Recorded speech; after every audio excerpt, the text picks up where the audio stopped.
Msifu Yesu Kristo.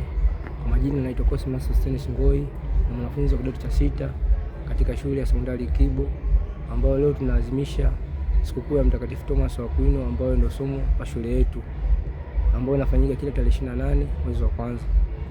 Pia mwezi wa 12 tulifanya mtihani ya mock examination, yani mtihani ya moko mkoa wa Kilimanjaro. Shule yetu ilifaulu vizuri, ambao katika wanafunzi 178 kulikuwa na wani 175 na 25. Pia Mwenyezi Mungu alinisaidia kufaulu vizuri, ambao nikaweza kupata wani ya pointi 3.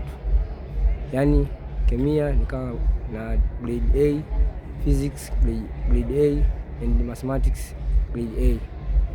Pia juhudi za mwanafunzi inahitajika, maana mwanafunzi anabidi asome sana, ambao pia inasababisha inapelekea mwanafunzi kufaulu.